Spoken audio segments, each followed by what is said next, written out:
ایمان لے آتے تو ایسی صورت میں ان کی نیتیں مشترک اور نیک عمل بٹے ہوئے ہوتے، لیکن اللہ سبحانہ نے تو یہ چاہا کہ اس کے پیغمبروں کا اتباع، اس کی کتابوں کی تصدیق، اس کے سامنے فروتنی، اس کے احکام کی فرمانبرداری اور اس کی اطاعت، یہ سب چیزیں اسی کے لیے مخصوص ہوں اور ان میں کوئی دوسرا شائبہ تک نہ ہو، اور جتنی آزمائش کڑی ہوگی اتنا ہی اجر و ثواب زیادہ ہوگا۔ تم دیکھتے نہیں کہ اللہ سبحانہ نے آدم علیہ السلام سے لے کر اس جہان کے آخر تک کے اگلے پچھلوں کو ایسے پتھروں سے آزمایا ہے کہ جو نہ نقصان پہنچا سکتے ہیں، نہ فائدہ، نہ سن سکتے ہیں اور نہ دیکھ سکتے ہیں۔ اس نے ان پتھروں ہی کو اپنا محترم گھر قرار دیا کہ جسے لوگوں کے لیے امن کے قیام کا ذریعہ ٹھہرایا ہے۔ پھر یہ کہ اس نے اسے زمین کے رقبوں میں سے ایک سنگلاخ رقبہ اور دنیا میں بلندی پر قائم ہونے والی آبادیوں میں سے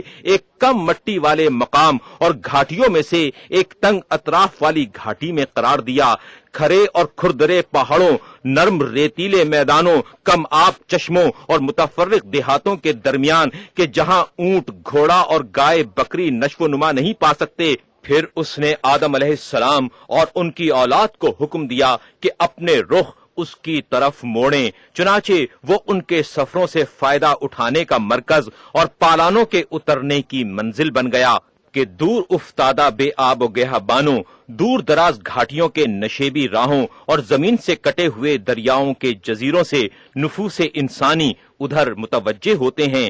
یہاں تک کہ وہ پوری فرما برداری سے اپنے کندھوں کو ہلاتے ہوئے اس کے گرد لبیک اللہم لبیک کی آوازیں بلند کرتے ہیں اور اپنے پیروں سے پویا دوڑ لگاتے ہیں، اس حالت میں کہ ان کے بال بکھرے ہوئے اور بدن خاک میں اٹے ہوئے ہوتے ہیں۔ انہوں نے اپنا لباس پشت پر ڈال دیا ہوتا ہے اور بالوں کو بڑھا کر اپنے کو بدصورت بنا لیا ہوتا ہے۔ یہ بڑی ابتلا، کڑی آزمائش، کھلم کھلا امتحان اور پوری جانچ ہے۔ اللہ نے اسے اپنی رحمت کا ذریعہ اور جنت تک پہنچنے کا وسیلہ قرار دیا ہے، اور اگر خداوند عالم یہ چاہتا کہ وہ اپنا محترم گھر اور بلند پایا عبادت گاہ ایسی جگہ پر بنائے کہ جس کے گرد باغ و چمن کی قطاریں اور بہتی ہوئی نہریں ہوں، زمین نرم و ہموار ہو کہ جس میں درختوں کے جھنڈ اور ان میں جھکے ہوئے پھلوں کے خوشے ہوں، جہاں عمارتوں کا جال بچھا ہوا اور آبادیوں کا سلسلہ ملا ہوا ہو،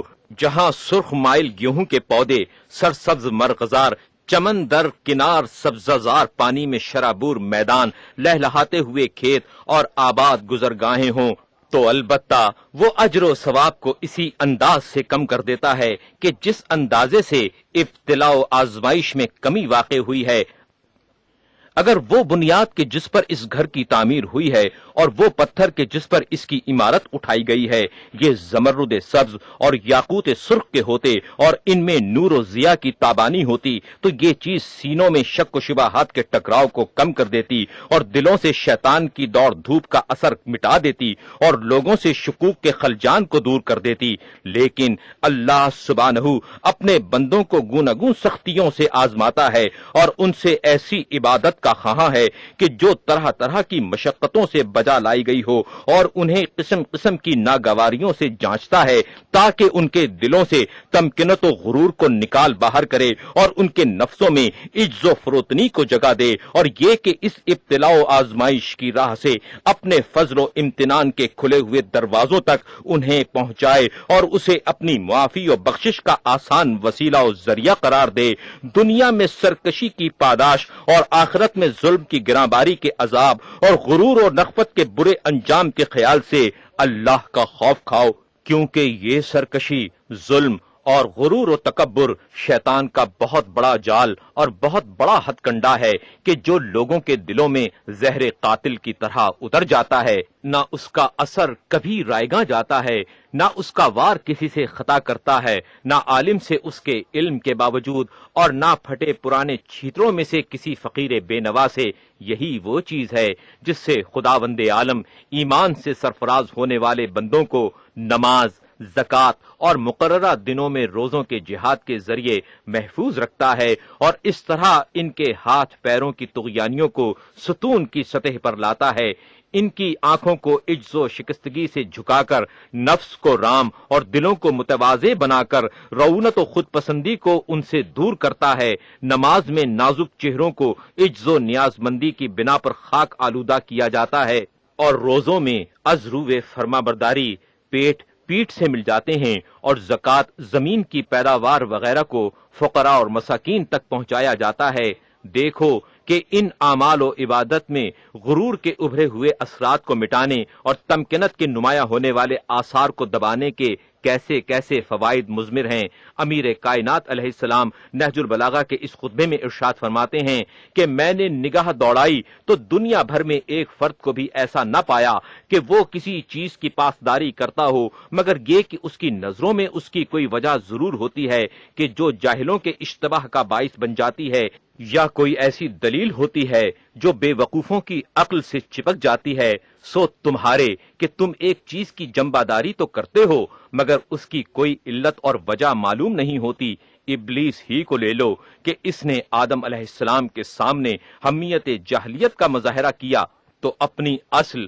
آگ کی وجہ سے، اور ان پر چوٹ کی تو اپنی خلقت و پیدائش کی بنا پر۔ چنانچہ اس نے آدم علیہ السلام سے کہا کہ میں آگ سے بنا ہوں اور تم مٹی سے۔ یوں ہی خوشحال قوموں کے مالدار لوگ اپنی نعمتوں پر اتراتے ہوئے بڑا بول بولے کہ ہم مال و اولاد میں بڑے ہوئے ہیں، ہمیں کیوں کر عذاب کیا جا سکتا ہے۔ امیر المومنین علیہ السلام خطبہ قاسیہ میں ارشاد فرماتے ہیں، اب تمہیں فخر ہی کرنا ہے، اس کی پاکیزگی، اخلاق، بلند یہ کردار، حسن سیرت پر فخر و ناز کرو کہ جس میں عرب گھرانوں کے با عظمت و بلند ہمت سرداران قوم اپنی خوش اتواریوں، بلند پایا دانائیوں، اعلیٰ مرتبوں اور پسندیدہ کارناموں کی وجہ سے ایک دوسرے پر برتری ثابت کرتے تھے۔ تم بھی ان قابل ستائش خصلتوں کی طرف داری کرو، جیسے ہمسایوں کے حقوق کی حفاظت کرنا، عہد و پیمان کو نبھانا، نیکوں کی اطاعت اور سرکشوں کی مخالفت کرنا، حسن سلوک کا پابند اور ظلم و تعدی سے کنارہ کش رہنا،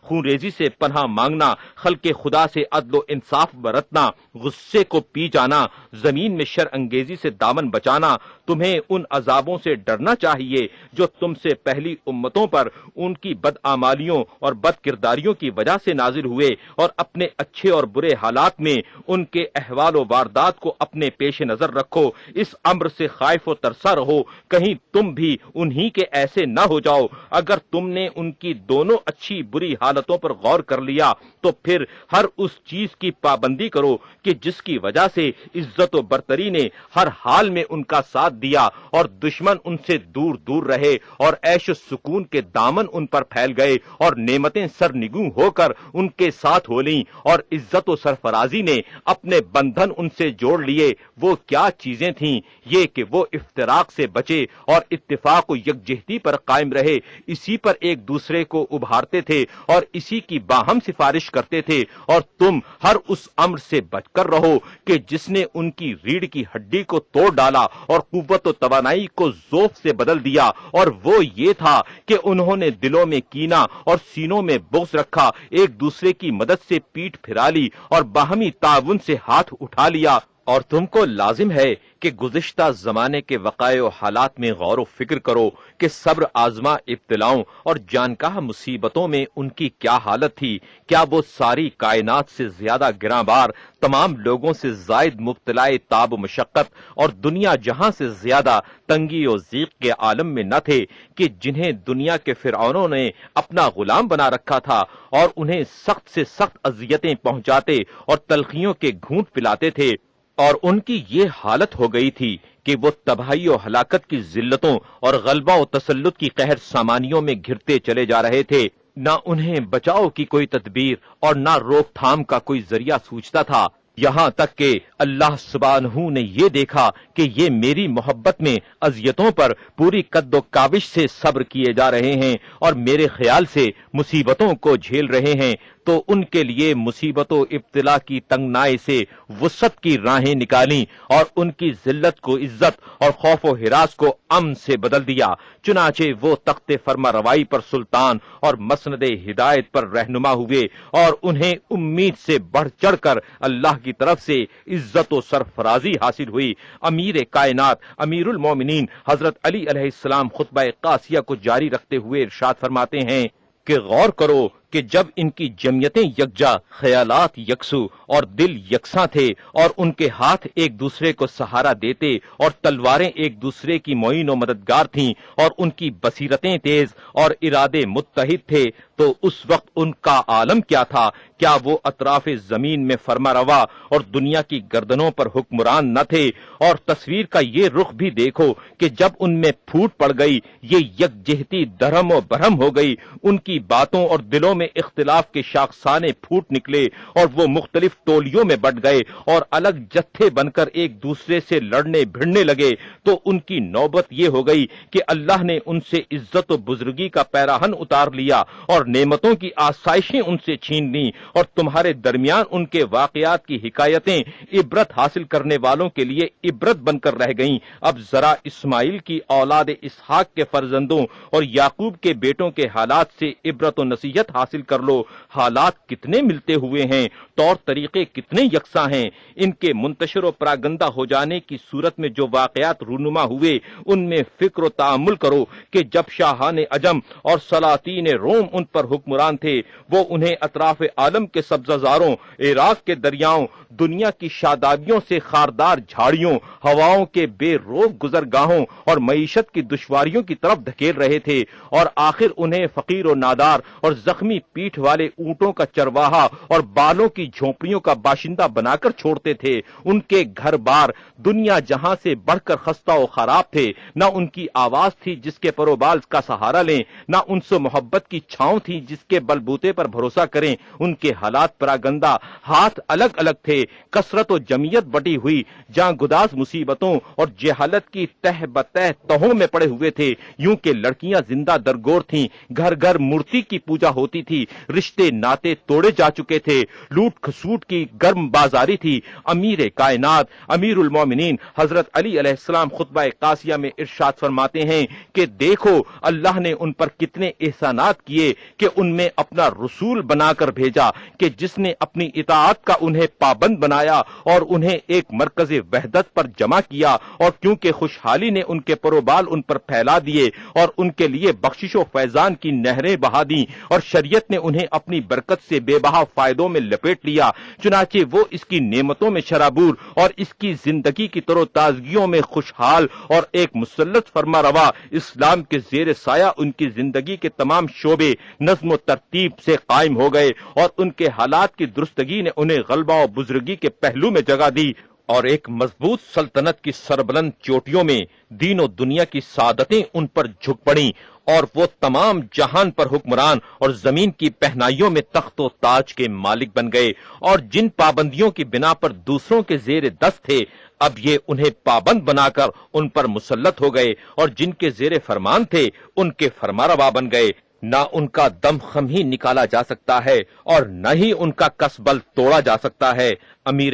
کائنات علیہم السلام خطبہ قاسیہ میں ارشاد فرماتے ہیں کہ دیکھو تم نے اطاعت کے بندھنوں سے اپنے ہاتھوں کو چھڑا لیا اور زمانہ جاہلیت کے طور طریقوں سے اپنے گرد کھچے ہوئے حصار میں رکھنا ڈال دیا۔ خدا بند عالم نے اس امت کے لوگوں پر اس نعمت بے بہا کے ذریعے لطف و احسان فرمایا ہے کہ جس کی قدر و قیمت کو مخلوقات میں سے کوئی نہیں پہچانتا، کیونکہ وہ ہر ٹھہرائی ہوئی قیمت سے گراں تر اور ہر شرف و بلندی سے بالا تر ہے، اور وہ یہ کہ ان کے درمیان انس و یکجہتی کا رابطہ اسلام قائم کیا کہ جس کے سائے میں وہ منزل کرتے ہیں اور جس کے کنارے عاطفت میں پناہ لیتے ہیں۔ امیر المومنین حضرت علی علیہ السلام خطبہ قاسیہ میں ارشاد فرماتے ہیں کہ یہ جانے رہو کہ تم جہالت و نادانی کو خیر بات کہہ دینے کے بعد پھر صحرائی بدو اور باہم دوستی کے بعد پھر مختلف گروہوں میں بٹ گئے ہو۔ اسلام سے تمہارا واسطہ نام کو رہ گیا ہے اور ایمان سے چند ظاہری لکیروں کے علاوہ تمہیں کچھ سجائی نہیں دیتا۔